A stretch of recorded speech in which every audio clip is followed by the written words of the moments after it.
last class we have studied about this tuned vibration observer, in which I told you about this primary system is subjected to some vibration. So, if the primary system is subjected to a forcing of f sin omega t, then you can observe that vibration by appending another secondary system to the primary system. So, the secondary system has a stiffness of K2, spring stiffness of K2 and mass m2, and you can choose this K2 and m2 in such way that this omega, the frequency of external excitation, will be equal to root over K2 by m2. So, in that way you can eliminate the vibration of the primary system completely, but this will be applicable only for a particular frequency omega. So, when you are changing the frequency of the system, or when the disturbing frequency of the system, primary system is changed, so you have to change another spring and mass or another observer to observe that vibration. So, this type of vibration observer is applicable for a particular frequency, that is why it is known as tuned vibration observer. Already you know that in case of IC engine in automobiles or some rotating systems, so in those systems there are inherent unbalanced forces in the system. So, this is the schematic diagram of a slider crank mechanism usually used in IC engine or reciprocating engines. So, in that case, due to the unbalanced forces or due to the forces of the piston, so there will be a unbalanced force, always there is a unbalanced force which cause the shaking moment or shaking force, which is also known as shaking force at the main bearing or at the crankshaft. So, due to this force or this unbalanced force, which is a function of the rotating speed of this. So, this unbalanced force is a function of the rotating speed. So, to avoid that frequency, to avoid that resonance condition or to avoid that vibration of this crankshaft or rotational vibration of this crankshaft, you require n number of spring and damper to eliminate that vibration. So, to avoid that thing, centrifugal type of vibration observer can be used. So, in case of a centrifugal vibration observer, so this is the figure of a centrifugal vibration observer. So, the disc which is mounted on the crankshaft, on that you can attach is pendulum. So, this pendulum, when this disc is rotating, this pendulum will be subjected to a centrifugal force. So, it can be shown later that this the frequency of oscillation or the natural frequency of this centrifugal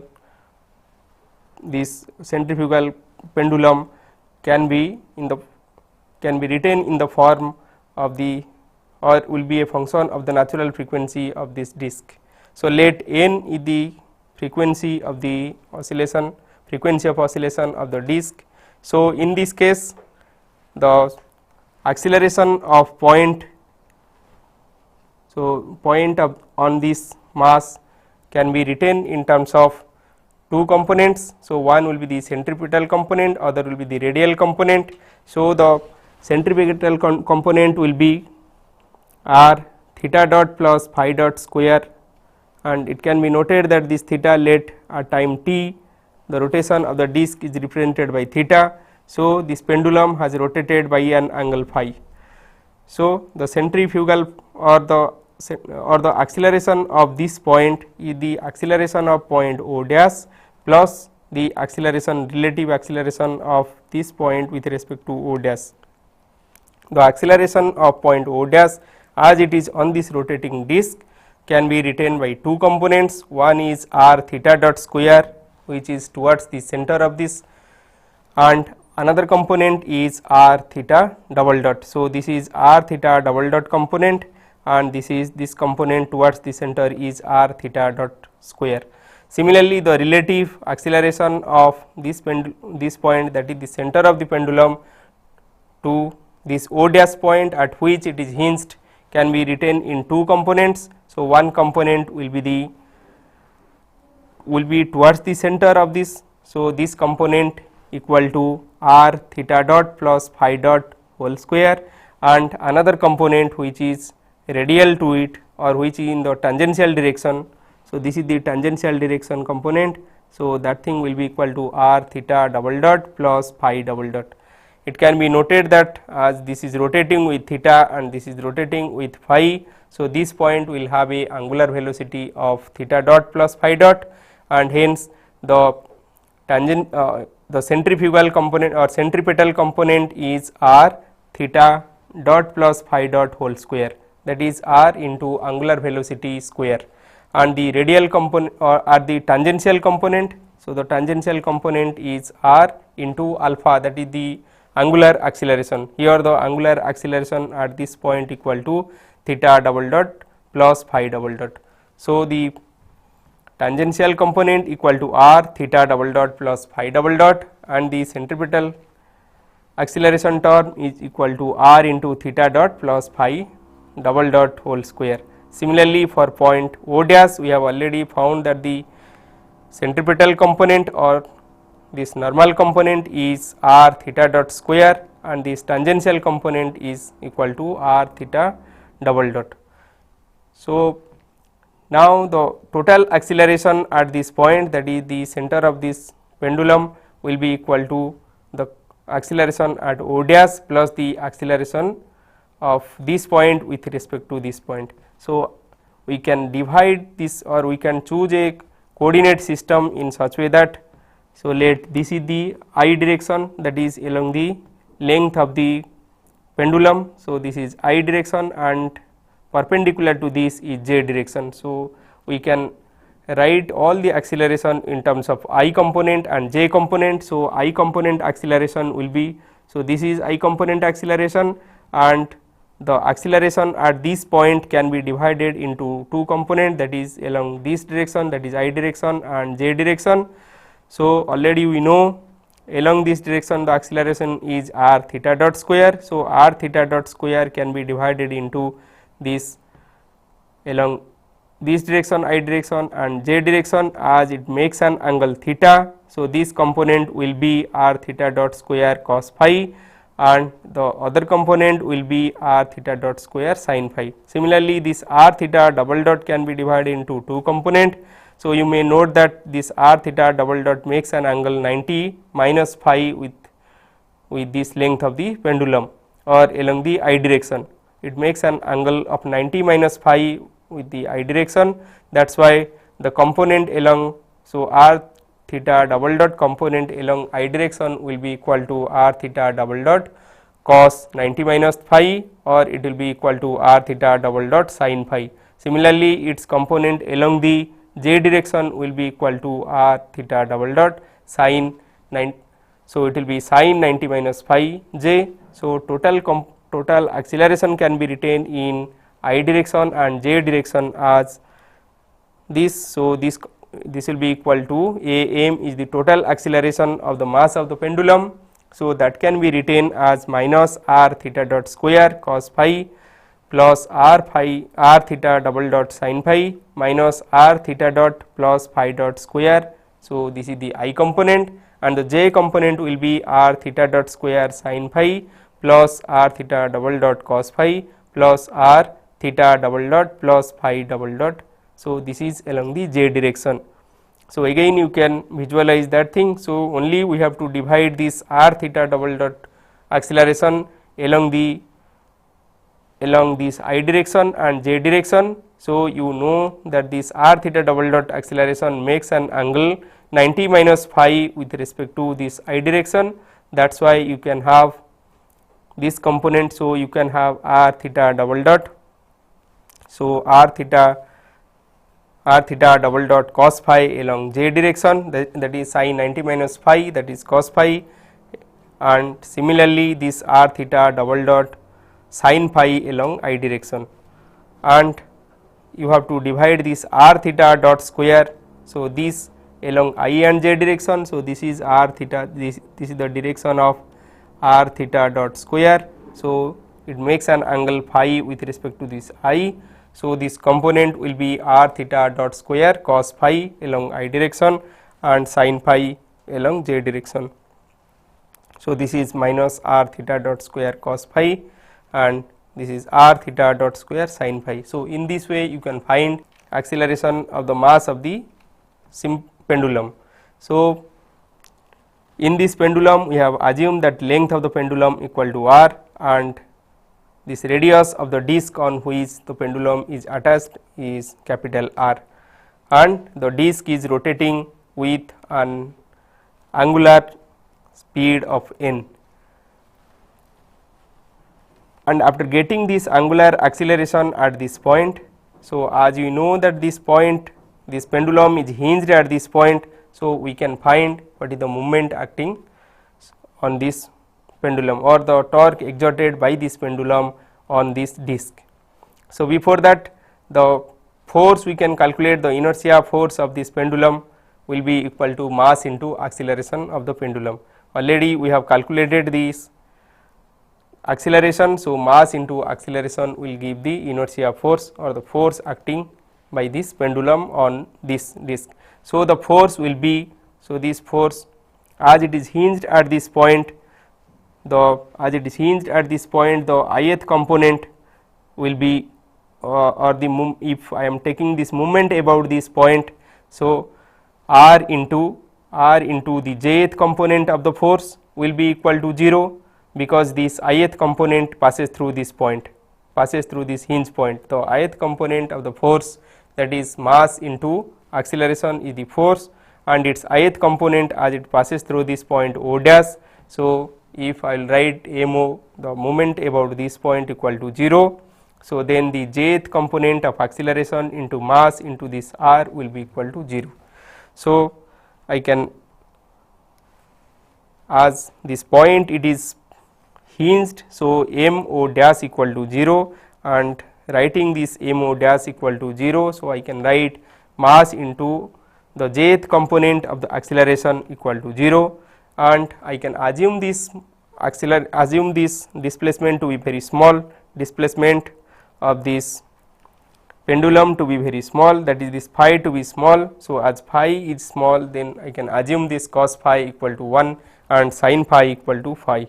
So, substituting this cos phi equal to 1 and sin phi equal to phi. So, in this expression, that is MO dash equal to m r theta dot square sin phi plus r theta double dot cos phi plus r theta double dot plus phi double dot into r equal to 0. So, I can substitute this cos phi equal to 1 and sin phi equal to phi, and it will leads to this r theta dot square this sin phi equal to phi, and here cos phi equal to 1. So, I can write this is equal to r theta dot square phi plus r theta double dot plus r theta double dot plus phi double dot equal to 0. So, if I will arrange this expression, I can write this phi double dot plus r by r theta dot square phi equal to minus r plus r by r theta double dot. So, this expression you just note that this is the equation of a simple harmonic, it is the equation in which, so this expression you can write in this form. So, this expression you can write the previously written equations which you are familiar with. So, it can be in this form x double dot plus omega n square x equal to f sin omega t or some forcing. So, this is the forcing part. So, this right side is the forcing part, and this left side equivalent to phi double dot plus r by r theta dot square phi. So, this term, this r by r theta dot square is equivalent to omega n square of the system. So, the natural frequency of the pendulum you can write in the form of r by r theta dot square.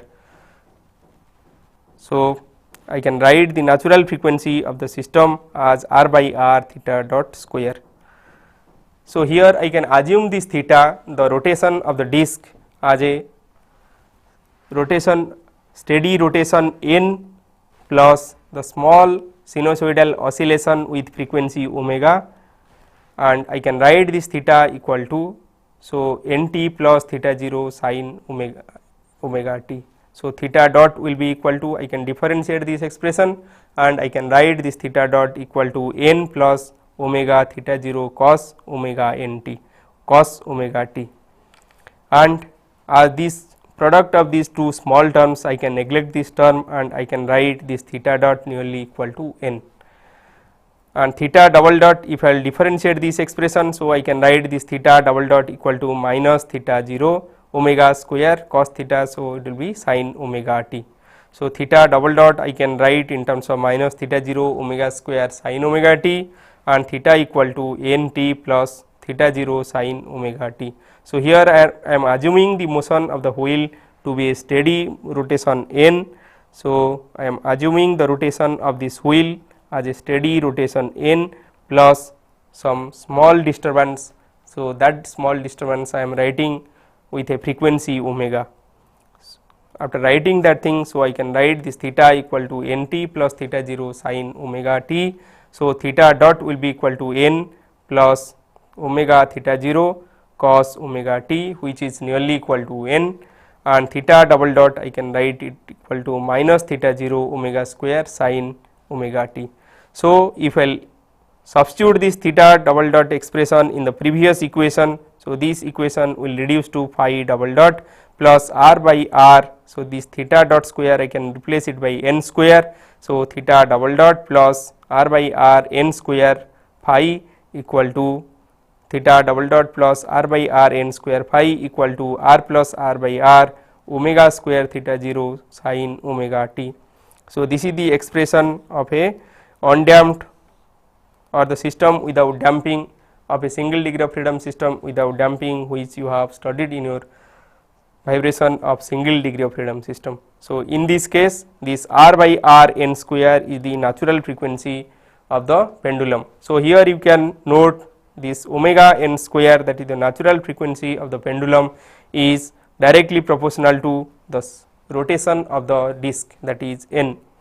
So, omega n square equal to r by r n square. So, the natural frequency of the secondary system you are attaching to the disc is proportional to the rotational speed of the disc. So, as you can vary the rotational speed of the disc, so the natural frequency of the pendulum automatically changes, and that will take care the vibration of the disc. So, in that way you can eliminate the vibration of the disc. So, in this system we have seen that this omega n equal to, so if I will simplify this expression, or if I will write this omega n square equal to r by r n square, I can write this omega n equal to n root over r by r. So, the steady state solution for this system, so this equation is phi double dot plus omega n square phi equal to r by r plus r by r. So, this is equal to your F force, I can write this is equal to this whole term equal to force. So, this is F sin omega t. So, your equation is phi double dot plus omega n square phi. So, if the equation is phi double dot plus omega n square phi equal to F sin omega t. So, the particular solution or the steady state response will be, so it will be F sin omega t by, so this thing I will replace it by d square plus omega n square. So, phi will be equal to F sin omega t by d square plus omega n square. Here in place of d square you have to substitute this minus omega square. So, this F equal to r plus r by r minus omega. So, I am substituting this d square equal to minus omega square. So, this omega n square equal to r n square by r. So, this expression for the steady state response becomes this. So, phi equal to r plus r by r minus omega square plus r n square by r omega square theta 0 sin omega t. So, this is the steady state solution of the system. So, you can find the steady state solution for any particular value of omega from this expression. Now, you may note that as this omega n equal to n r by r or omega n square equal to r n square by r. So, we know for a simple pendulum in gravity field, if we compare this thing, this pendulum with that of a pendulum in gravity field, we note that when the simple pendulums moves to this position, we can write the natural frequency of the simple pendulum omega n equal to root over g by L, or g by, if r is the length of the simple pendulum, then g by r. So, if you will compare this omega n equal to r n square by r root over equal to root over g by r, you may note that here the gravity field is replaced by the centrifugal field. So, the centrifugal field is equal to n square r and the gravity field is g. So, in both the pendulum, so in case of this simple pendulum, it is the gravity field for this natural, for finding this natural frequency, and in case of this simple in case of this centrifugal pendulum which is used for vibration observer. So, this frequency equal to n square r. So, you can replace it by, so g by n square r. So, you have to note that the centrifugal, in centrifugal pendulum, the gravity field is replaced by the centrifugal field, that is r n square. Now, let us find the torque exerted by this pendulum on the disc. So, the torque exerted by the pendulum we can find from the force acting on this. So, this force already we have found, this is equal to mass into acceleration, and we know that mass into acceleration component along j direction equal to mass into acceleration component along j direction when multiplied by this r, that is equal to 0. So, already we know that the torque equal to, so torque will be equal to r cross f. So, we can find using this expression this r cross f, what is the torque exerted by this pendulum on this wheel. So, we know as that component j component equal to 0. So, the total force acting on this pendulum will be the I component. So, this will act as a tension in the tension on the wheel. So, this tension can be written as mass into this I component of the force. So, mass into I component of the acceleration, that is the force or tension by this pendulum. So, the torque will be r into, so the torque equal to r. So, r equal to, I can write this r equal to r cos phi I plus r sin phi j, and this is the force, that is equal to minus m minus r theta dot square cos phi plus r theta double dot sin phi minus r theta dot plus phi dot square I. So, if I multiply these things, so you know the I component into I component cross product equal to 0, and I component cross product j component will be equal to minus k. I am writing only the magnitude here. So, it will becomes m r phi into minus r omega square theta 0 sin omega t sin phi minus r n square minus r small n square small r n square minus r small r phi dot square minus 2 r phi dot theta dot. So, you can see that there are many small terms, or there are terms like this phi dot and theta dot and phi dot square. So, sin phi, so sin phi equal to phi already you know. So, these small terms you can neglect in comparison to the terms which are bigger terms like this r n square and minus r n square minus r small r n square. So, you can take, or you can write this t is nearly equal to minus m r phi.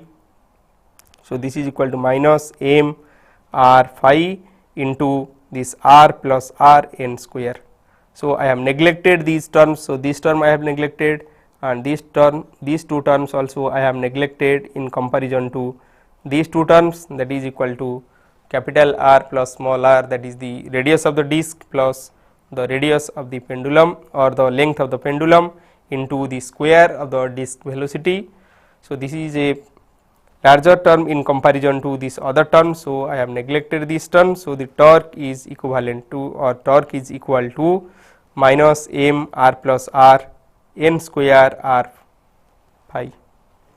So, this is equal to the effective inertia of the pendulum into this theta double dot. So, if you equate these two expression, you can write J effective will be equal to minus m r plus r. So, from this expression, so the previous expression minus r plus r.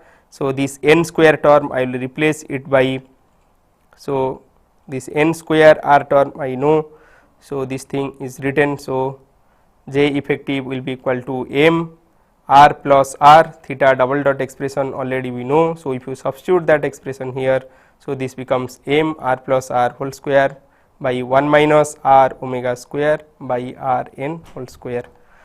So, for omega equal to omega n, so this is your omega n, that is r n square by r. So, this term becomes 1 and this J effective. So, effective inertia of the pendulum will tends to infinity. So, when omega equal to natural frequency of the system, then you can see that the pendulum has a, or it is required to have a very high inertia, as J effective is infinity. So, you require to have a very high inertia to damp the vibration. So, let us see the disadvantage of this type of system. Let to suppress the disturbing torque at a frequency equal to 5 times the torsional frequency n, the pendulum must meet the following requirement. So, the requirement will be this omega square equal to 5 n square. So, when this is equal to 5 n square, so this is equal to omega n square. So, already we know that omega n square equal to r n square by r. So, this 25 n square should be equal to r n square by r, or this r by r should be equal to 25.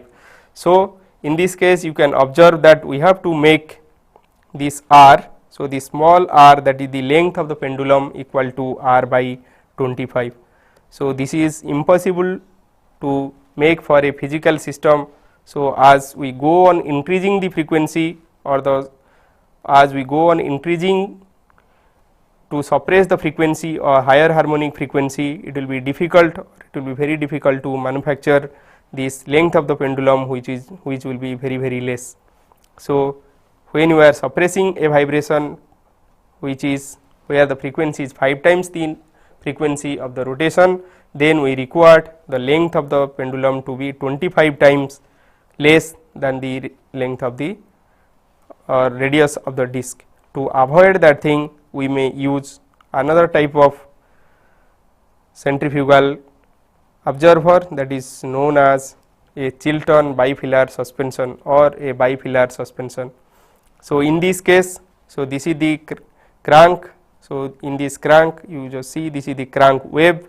So, in this crank wave we have attached a U-shaped counter mass is attached. So, this is the U-shaped counter mass, this is also the U-shaped counter mass. So, this U-shaped counter mass is attached to this crank at 2 position. So, it is attached by to this crank by using 2 pins. So, this pin has a diameter of d2. So, this is the diameter of the pin d2. So, you can see this is the diameter of the pin. So, this is also the diameter of the pin, which is d2. So, d2 is the diameter of the pin, and let d1 is the diameter of the hole made on this U or counter mass and also made on the crank. So, the counter mass will roll on this pin, which in turn rolls on this crank. So, the total oscillation or the oscillation of this mass or the counter weight will be, so it will move in a circular path of radius d2 minus d1. So, so it will move in a circular path of radius d1 minus d2. So, d1 minus d2 will be the radius of the path. So, this is the length of the simple pendulum or length of the pendulum we are using. So, this will be equivalent to the length of the pendulum we are using to suppress the vibration of the crankshaft. So, in this case, by reducing this d1 minus d2, that is the gap between this, the gap between the pin and the hole we made on this counterweight or the hole we made on this crank, if we reduce this gap, then we can reduce this length of this pendulum. So, in that way we can reduce the length of pendulum to any smaller extent and we can achieve the suppression of the vibration.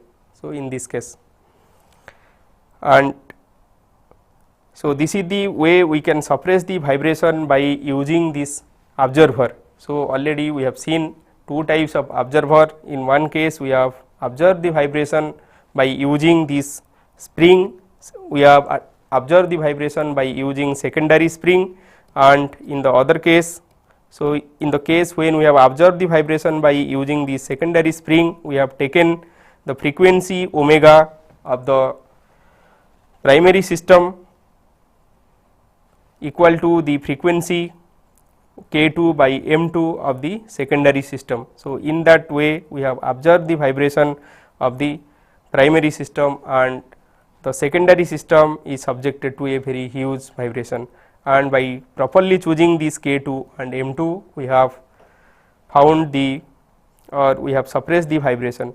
But when this omega is not constant and when the frequency of the disturbing force is proportional to the speed of the system, or like in case of these automobiles. So, in that case we can use a centrifugal pendulum observer, and by using the centrifugal pendulum observer we have seen that the natural frequency of this centrifugal vibration observer or centrifugal pendulum, that is equal to R n square by R.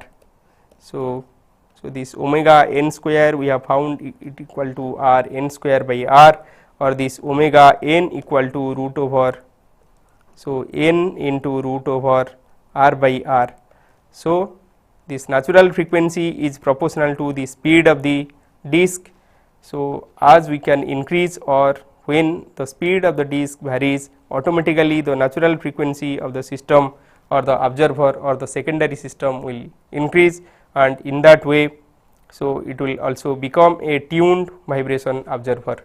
So, in both the cases, when the natural frequency of the secondary system becomes equal to the frequency of excitation of the primary system, the vibration of the primary system get observed. But in case of the automobiles, already we know that there may be several harmonics present in this system, or there may in the torque component, unbalanced torque component, there may be several harmonics present. So, to suppress each harmonic, so we may require a number of centrifugal vibration observer. To avoid that thing, one may use the damper to suppress this vibration. So, instead of using vibration observer, one may use vibration damper to reduce this vibration. So, in case of vibration damper, so we will see about two different types of vibration damper. So, one is this dry friction damper. So, this is dry friction damper. So, in case of dry friction damper, so our aim is to damp out the vibration, not to observe the vibration. In the previous case, in case of vibration observer, the secondary mass observe the energy of the oscillation and it get excited itself, but in case of vibration damper, the energy of oscillations will be damped out by using some damper. So, we can use viscous damper, and in this case we are using this dry friction damper. So, to observe the or to damp out the vibration of a torsional system, generally this type of vibration damper are used, and so you can see this damper consists of two flywheels. So, this is a flywheel A. So, these two are the flywheel. So, these two flywheel are loosely connected or loosely mounted on the wave, which is mounted on the shaft. This is mounted on this wave B. You may note that this is loosely connected to this wave B, which is rigidly connected to this shaft. So, this hub is rotating with same speed as that of the shaft, and this flywheel is loosely mounted on this hub. So, there is a friction. So, there is a friction plate attached to this, or this flywheel is driven by this friction plate which is mounted on this web hub. So, it is mounted on this hub, and you may note that we can apply this force by this clamping or spring mounted bolt. So, this is a spring mounted bolt. So, this D is the spring mounted bolt. So, you can apply any pressure on this flywheel by tightening this bolt, and you can drive this flywheel. So, when it is loosely connected, or when this friction, we are assuming this friction to be 0. So, when the shaft is rotating, so no energy will be transferred to this flywheel. Also, when the friction is very high, then there will be a rigid bond between this hub and this flywheel, and it will act as a single degree of freedom system or single system, and it will increase the inertia of the system. So, the natural frequency of the system will be changed, but we can control the vibration, or we can damp out the vibration by suitably choosing the damping, which we can make by suitably adjusting this pressure on this flywheel. So, when the shaft is rotating with a lower speed, at that time this, due to the inertia, very huge inertia of the flywheel, it will not follow the speed of this shaft. So, there will be some relative motion between this flywheel and this hub, and due to the presence of a friction plate between these two, there will be relative rubbing of the surface, which will damp out some of the energy, and thereby this disturbing forcing which cause this vibration of the system will be reduced. So, in this way, by using this dry friction, one may damp out the vibration of the system. So, I may repeat this process, or in this case on this shaft. So, on this shaft, this hub is mounted, and the flywheel is loosely mounted on this hub, and between this flywheel and this hub there is a friction plate, and the flywheel is driven by this friction plate by applying the pressure by this bolt, which is, so there is a spring also, the spring mounted bolt. So, by applying suitably the pressure by this bolt, the pressure on this friction plate can be adjusted. So, when it is rotating at a lower speed, at that time there will be relative motion between this hub and the flywheel. As the flywheel has a very huge inertia, it will not follow this hub. So, there will be relative motion between this flywheel and this hub. Due to this relative motion, there will be rubbing of this surface on this friction plate. So, due to this rubbing, so some energy will be transferred. So, the disturbing energy of this shaft will be dissipated by this friction damper. So, in this way, some part of the disturbing energy will be dissipated, and the system vibration will be damped out. So, instead of using a dry friction damper, one may use viscous friction damper also. So, in this case, so this is the shaft, and you can put this viscous liquid in a cylindrical container, and it is kept in between or loosely mounted in between a cylindrical cavity. So, this is the cylindrical cavity. So, this side of this is mounted or attached to the shaft, which is vibrating. So, this is the vibrating shaft. Let the stiffness of the vibrating shaft is K, let it is rotating with theta. So, if it is rotating with theta, and so let it is mounted on this, on a mass. So, this is a cavity in which you are putting this liquid. So, in this case, So, we can write the inertia of this mass equal to J d and the inertia of this equal to J. So, this is a pulley inside which there is a cavity, cylindrical cavity. So, in that cylindrical cavity there is a mass, hollow mass, in which you are putting the viscous fluid. So, this is the system, and this system is known as this the schematic diagram of a Hodile damper. So, when it is rotating, so this mass will be subjected to a torque. So, due to free rotation of this, so as it is loosely mounted on this, so there will be free rotation of this mass with inertia J d with respect to this primary system which has inertia J. So, let it is subjected to a torque of m0 e to the power I omega t. So, let this mass is subjected to a torque of m0 e to the power I omega t. So, I can write the equation motion. So, let phi is the relative rotation of this mass and theta is the rotation of this shaft. So, in this case I can write the equation motion which will contain the inertia of the system. Inertia will be equal to j theta double dot, and the stiffness of the shaft is k. So, it will resist with a force of k theta, and the damping force will be equal to C into this relative displacement between the shaft and this mass. So, that is equal to theta dot minus phi dot. So, I can write this equation motion in this form. So, it will be j theta double dot plus k theta plus C theta dot minus phi dot equal to m0 e to the power I omega t. Similarly, I can write J for this mass,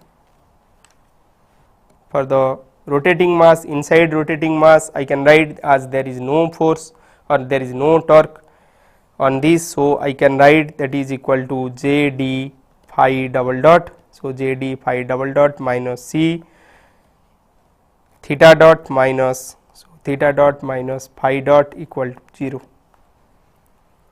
So, the disturbing force is acting on this, that is equal to m0 e to the power I omega t. There is no disturbing force on this, and so this will be equal to, so the force on this, inertia force of this will be equal to the damping force on this. So, in this case I can write J d phi double dot minus C theta dot minus phi dot equal to 0. So, I can assume the solution in these two cases like this. So, I can assume theta equal to theta 0 e to the power I omega t and phi equal to phi 0 e to the power I omega t. So, by assuming these two, so I can substitute these two in these two equations. So, this equation will become j theta 0 omega square. So, minus term is there, j minus j theta 0 omega square e to the power I omega t plus k into theta 0 e to the power I omega t plus C into for theta dot. So, it will be equal to I theta 0 omega e to the power I omega t, and phi dot it will be equal to I phi 0 omega e to the power I omega t. So, that will be equal to m 0 e to the power I omega t. Substituting those expression there, I can write k by j minus omega square plus I c omega by j theta 0 minus I c omega by j phi 0. So, this will be equal to m 0 by j. So, this is the first expression, and the second expression I can write in this form. So, that will be equal to minus omega square plus I c omega by j d into phi 0. So, this will be equal to I c omega by j d theta 0. So, from these two expression I can eliminate this phi 0 term. So, I can substitute this expression in this expression, or I can substitute this phi 0 equal to I c omega by j d theta 0 by minus omega square plus I c omega by j d, and I can write this expression in this form. So, I will eliminate this phi 0 from these two expression and I can write theta 0. So, I can write theta 0 by m 0 term. So, I can write this theta 0 by m 0. So, theta 0 by m 0 will be equal to, so this expression will be equal to omega square j d minus I c omega by omega square j d into k minus j omega square plus I c omega into omega square minus j d omega square. So, it is omega square into I c omega into omega square into j d minus k minus j omega square. So, this is the term. So, now I can use some non dimensional terms, like I can substitute this omega n square equal to k by j. So, this is the torsional stiffness k and j is the inertia of the system. So, omega n square equal to k by j. Also I can write this mass ratio mu equal to j d by j. So, this is the inertia ratio, inertia of the rotating mass inside this cavity and the primary mass of the system. So, this is j d by j, that is the mass ratio, and the critical damping, already you know the critical damping C c. So, I can write this critical damping C c equal to 2 j omega n. So, I can write C equal to, so you know C equal to C by C c into C c for, so this will be equal to C by C c into 2 j omega n, and C by C c is nothing but the damping ratio. So, I can write the C equal to 2 zeta j omega n. So, C, that is the damping, equal to 2 zeta j omega n. So, substituting these terms, that is omega n square equal to k by j, mu equal to j d by j, and C equal to 2 zeta j omega n in this expression, I can write this theta 0 by m 0 equal to, so I can take k common here. So, I can write this expression as k theta 0 by m 0. So, this is nothing but the magnification factor in case of a single degree of freedom system. So, this is k theta 0 by m 0 equal to root over mu square into omega by omega n whole square plus 4 zeta square by mu square into omega by omega n whole square into 1 minus omega square by omega n whole square plus 4 zeta square into mu into omega by omega n whole square minus 1 minus omega square by omega n square whole square. So, this k theta 0 by m 0 is the magnification factor, m is the mass ratio or the inertia ratio of the inertia, and this I can take these frequency ratios, I can substitute r equal to omega by omega n. So, by substituting this r equal to omega by omega n, I can write this expression in this way. So, this is k theta 0 by m 0. So, this will be equal to root over, so this is equal to mu square into r square plus 4 zeta square by mu square r square into 1 minus r square whole square plus 4 zeta square into mu r square minus 1 minus r square whole square. So, you can note that this magnification factor is a function of 3 parameters. So, the parameters are mu, so it is a function of mu, then it is a function of zeta, and it is a function of r. So, when zeta equal to 0, so you can note that when zeta equal to 0, this omega 1 equal to root over by, so when zeta equal to 0. So, omega 1 equal to root over k by j. So, we can consider two system when there is no damping, that is zeta equal to 0, that time the natural frequency equal to root over k by j, and we will have a undamped single degree of freedom system. So, there is, as there is no damping, so the system will be equivalent to a undamped single degree of freedom system, and when we will have zeta equal to infinity, that is there is huge damping is there. So, that time we can assume that the damper mass and the wheel will move together as a single mass, and again we have an undamped single degree of freedom system with a lower frequency, and in that case that frequency will be equal to, so in the frequency will be equal to root over k by j plus j d. So, when zeta equal to 0, we have an undamped system with frequency omega n, or this is omega 1, that is equal to k by j, and when we have zeta equal to infinity, that time the damper mass and the wheel mass will move together. So, the effective mass will be equal to j plus j d, and the frequency or natural frequency of the system will change to root over k by j plus j d root over. So, if one plot this k theta 0 by m 0, that is magnification factor versus this r, so one can see that the plot will look like this. So, this is the magnification factor versus r, that is omega by omega n.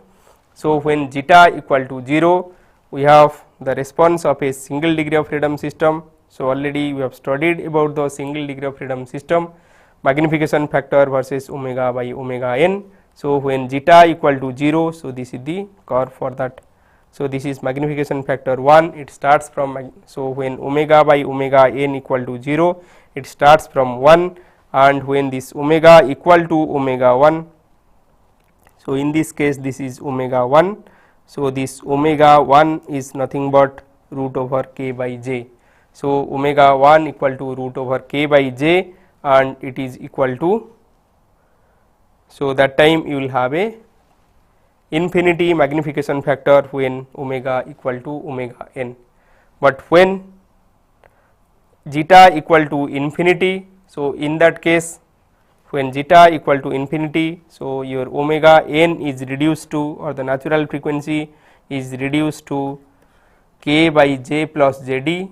So, k by j plus j d, and in this case, so it will be less than, so it will be less than omega 1. So, as it is less than omega 1, so you have this plot. So, this also behave as a single degree of freedom system. So, you can see that there is a point P which is common to both the damping factor. So, for damping equal to 0, so you have this point P, and also when damping ratio is infinity, also this is point P. So, you can see that irrespective of the damping, all the curves passes through this point P. So, to have a optimum value, so to have a optimum value of magnification factor, so you can have the peak at this point P. So, to find this point P, so I can write this frequency. So, this frequency is omega 2. So, this omega 2 equal to root over k by j plus j d, and this omega 1 equal to root over k by j. To find this frequency at which this peak occurs, or to find the optimum value, so I can equate the magnification factor at zeta equal to 0 and magnification factor at zeta equal to infinity. So, by equating that, so when magnification factor equal to, so you can see when magnification factor equal to 0, so zeta when damping equal to 0, so you can eliminate this term, and also you can eliminate this term. So, your k theta 0 by m 0. So, this becomes mu square by mu square into r square by r square into mu square into r square